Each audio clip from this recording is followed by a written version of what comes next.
Good morning. Thank you very much for attending Police Headquarters this morning. We have a number of speakers here to speak to you in regards to a number of goods that have been seized in an ongoing project. We have Staff Inspector Bryce Evans, Unit Commander of the Financial Crimes Unit. We have Toronto North Detachment Commander in charge of federal enforcement from the RCMP O Division, Inspector Todd Gilmore. We have Lauren Lipkus with Kestenberg, Siegel, and Lipkus. Detective Andrea Cheddis from the Financial Crimes Unit, along with Detective Rob Whalen of 55 Division.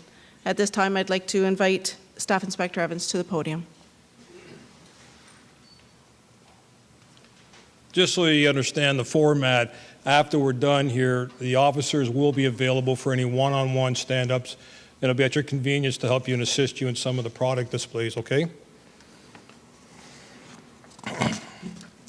Law enforcement agencies and the intellectual property rights holders are well aware that during the holiday seasons, there is a significant increase of counterfeit items sold as the actual product in retail stores and also online shopping. The majority of the general public believe that counterfeit goods are a few luxury handbags, watches, and novelty t-shirts being sold as knockoffs on street corners and flea markets. The fact is that counterfeit products available today are much more diverse and ranges from luxury items such like designer clothing, handbags, health and beauty products, medication, children's toys, cigars, auto parts, and electronic goods. The majority of these items come in direct contact with the consumer's skin, hair, facial area, eyes, and are also being ingested. In July 2012, the Canadian Chamber of Commerce published a report which revealed that the value of infringing goods continues to grow at an alarming rate, and that goods manufactured in China continues to account for 80% of the items sold in Canada. 30% of those counterfeit products pose a serious health and safety risk to Canadians. A published report by the Anti-Counterfeit Group revealed that counterfeiters do not invest in research and development, and they do not comply with any of the safety regulations and standards. They are only concerned to produce the counterfeits that appear like the real product so that the items be worth selling on the open market, either to the consumers who are innocently after a bargain or to consumers who deliberately choose to buy fake goods. Tests conducted on a popular counterfeit Canadian jacket revealed that the down in the jacket contained unhealthy elements, including bacteria, mildew, and chicken parts. The trim around the hoods contained a variety of furs, including that of German Shepherds. Police investigations and intelligence indicates that the counterfeit trade in Toronto is pervasive and lucrative market for the criminals. The profits from counterfeiting have been linked to funding organized crime and terrorist activity. In November 2012, understanding that counterfeit products not only have negative consequences for the economy, industry, and government, but they are also posing a serious health and safety risk to the general public, the Toronto Police Service Financial Crimes Unit and 55 Major Crime Unit partnered with other law enforcement agencies and the private sector to launch an investigation known as Project Consumer Safety. This project targeted businesses in Toronto, Peel Region, and York Region who are selling counterfeit products that potentially pose health and safety risks to the public, including children. The following law enforcement agencies and private industry participated in Project Consumer Safety: the Royal Canadian Mounted Police, York Regional Police, Peel Regional Police, the law firm of Kestenberg, Siegel, and Lipkus, Microsoft, Backlit Resource Group, and the Underwriters Laboratory. The success of this investigation included the arrest of 10 persons and the seizure of over $3 million in counterfeit product, is one of the largest seizures in the Toronto Police Service history, which was the direct result of law enforcement and the private sector sharing information, investigative techniques, and resources. I want to reassure the public that the Toronto Police Service, law enforcement agencies, and the intellectual property right holders are committed to strengthening our partnerships to combat against persons and organized crime groups who victimize Canadians from counterfeit products that potentially pose a health and safety risk to them. I would like to now introduce Inspector Todd Gilmore of the RCMP. Good morning, everyone. My name is Inspector Todd Gilmore. I am the officer in charge of the RCMP Toronto North Detachment and the Greater Toronto Area Federal Enforcement Section. Our mandate encompasses 270 federal statutes, but our main priority is intellectual property crime and counterfeit goods. I personally would like to commend the Toronto Police Service for their leadership in last week's counterfeiting operation. Keep in mind, all counterfeit goods are dangerous. As a result of this Toronto Police Service operation, the citizens of the City of Toronto and the surrounding areas are a lot safer today. Keep these points in mind. Counterfeit goods are more than just a health and safety risk to consumers. Counterfeit goods also pose a negative impact on legitimate Canadian businesses and Canadian jobs. Also, our investigations show the trade in counterfeit goods is a highly organized criminal activity. I would like to ask everyone to keep in mind, if they choose to buy cheap counterfeit goods, you are putting your family at risk, and in addition, you are supporting organized criminal activity. Thank you.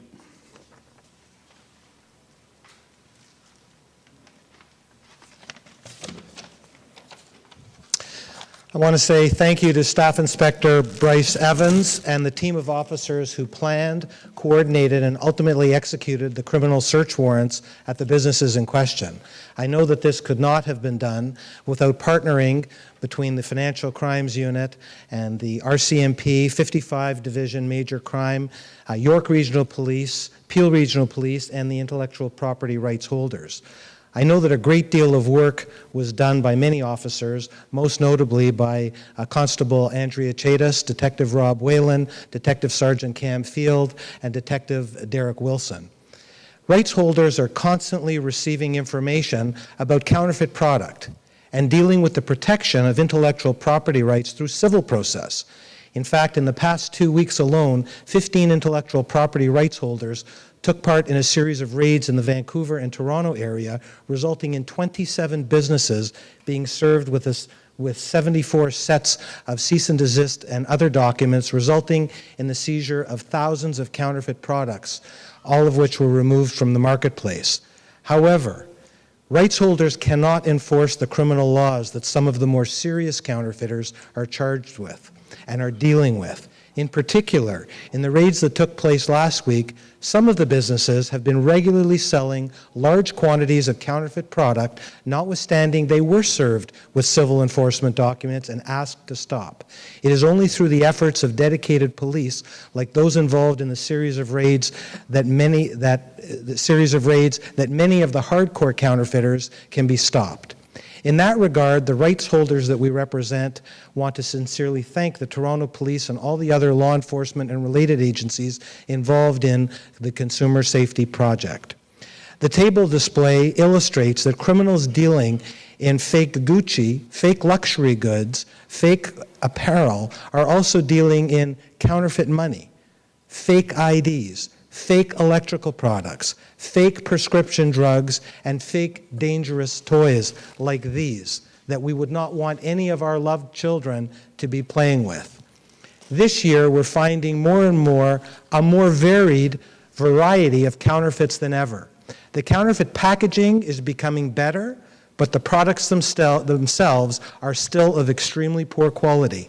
And many of the counterfeit toys and counterfeit plush toy products that our children are playing with are dangerous. Some of the products seized include many items that children eagerly put into their mouth as soon as they have them.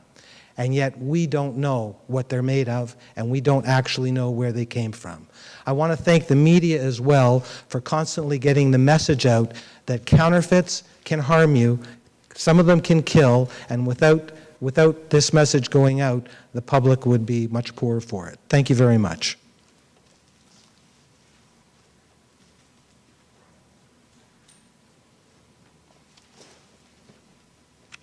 Thank you, Lauren. At this point, all of the persons charged have been released on conditions with which they must comply. They will be required to attend court on January the 17th, 2013. The charges that were laid are as follows: fraud over times 9, possession of property obtained by crime times 11 charges, possession for the purpose of trafficking in stolen goods over times 8, passing of wares times 8, and selling infringing copies times 7. We recognize that this is an ongoing investigation because of the prevalence of these counterfeit goods being available to the public. As such, we continue to look forward to arresting these individuals and putting these counterfeit goods that are for sale to end. I would like to reiterate a point that Staff Inspector Evans made. The quality of these counterfeit goods is such that it can be difficult for the average consumer to tell the difference between the counterfeit item and the real deal. I would strongly encourage shoppers, particularly as we move into the holiday gift-giving season, to be cautious when purchasing luxury and other brand name items. Simply put, if a deal seems to be too good to be true, it probably is. On a personal note, and as a parent, I was shocked to learn that children's toys could be passed off as being safe when in fact they are not. I realize times are tight and we are all looking for a deal, but we have to ask ourselves, at what cost? I would like to refer you to some of the websites that you can use in making an educated decision for you and your family, and I will make these available to you so you can refer to them. One of them is the Anti-Counterfeiting Group, and that is www.a-cg.org,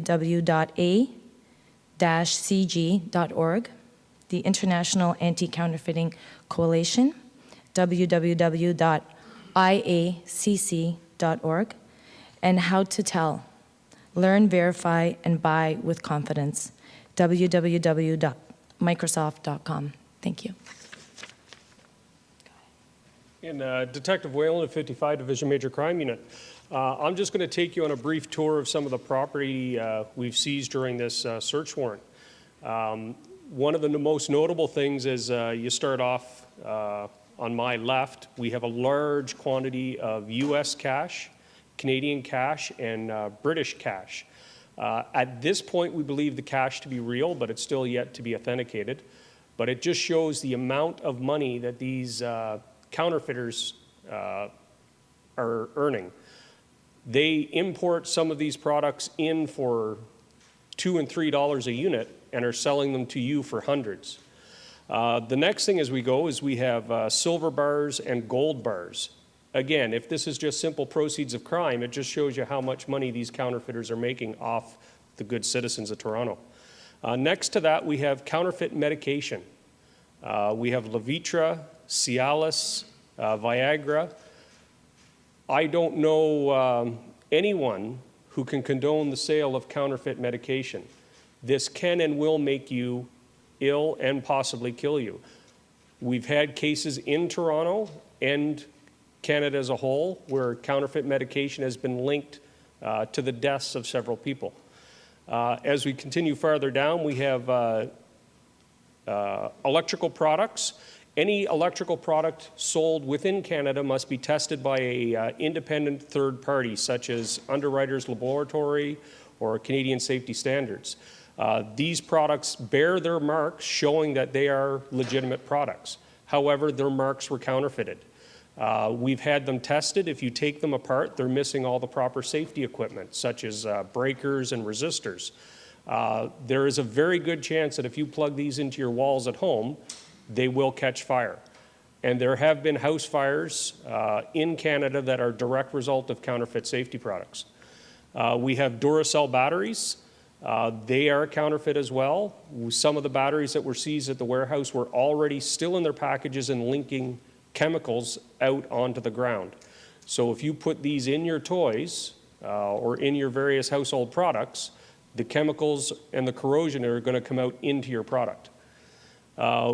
An interesting find was a large quantity of counterfeit identification. We have some 50 U.S. and even some foreign country driver's licenses. What these people are using the counterfeit driver's license for, we're not sure. Is there a terrorism link here? Very much could be. Most police officers that I showed these licenses to would have accepted them as real driver's licenses. We come now to a computer store that was operating in 23 Division in the northwest end of the city. This person was selling products on eBay and Kijiji, and he was listing himself as a genuine authorized Microsoft retailer. And when he sold this product, he was asking you if you would, how many licenses you would make or you would need for your product, further indicating that you were buying legitimate product. However, once you received the product in the mail, it was a recordable DVD with a white sticker with Microsoft Windows written on it, or Microsoft Office, or some of the various other products, immediately showing you they're counterfeit. Some of these DVDs recently seized in Canada have been tested and found to have had viruses pre-installed on the CDs. So when you install these on your computer, are you giving a backdoor way for organized crime to infiltrate your computer and steal your identification? We have, again, more electrical products such as this helicopter. It looks like a perfectly legit toy. However, the electrical safety markings and safety tests have not been done on this, so it's not legally saleable in Canada. Counterfeit DVDs. Again, I hear this all the time from people. Well, they're for sale everywhere. I have several friends in the movie industry who are now carpenters because the movie industry is losing money despite these big blockbusters you see. The counterfeiting is hitting the movie industry. We have footwear. We have UGG boots from the Decker Company. These boots are counterfeit. They may last you 2 or 3 days, but one day halfway to school, the sole's going to fall off your shoe and you'll be spending the rest of the day with cold feet. Again, another counterfeit product. We have stuffed plush toys. We have Angry Birds on display over here. We've also seen some other stuff. We've had some of these tested in recent seizures, and they've come up with dog hair as the stuffing. The one store that was raided had the labels new material only as part of the Customs and Upholstery Act. So they imported the toys without the labels, and then they had the labels ready to put on the toys. So again, when you go to purchase it, you think you have a proper and safe toy. We have designer goods and luxury items. Some of these a person may buy at a flea market for $30. You know you're buying a counterfeit product, and if that's what you want to do, it's a criminal offense, but that's what you'll do. But we found some of these in places as high-end as Yorkdale Mall, where that same counterfeit handbag that was being sold for $30 at the flea market is being sold for $300 from a vendor in a mall. Now who knows it's real or not? Sports jerseys. We've seized hundreds of sports jerseys in this particular raid. Problems we have with articles of clothing that touch your skin is the dyes that make up the colors in these jerseys. We don't know the safety protocols that went through in the manufacturing. We've had some dyes that are tested that come back with chemicals in them. We've had dyes that come back tested with urine traces in the dye. Do you want that on your loved one's body? Again, I'd just like to thank all the other services that assisted us, the RCMP, York Regional Police, Peel Regional Police, the intellectual property rights holders as represented by Mr. Lipkis. We have Underwriters Laboratory here. Without your assistance, this would not have been possible. Thank you very much.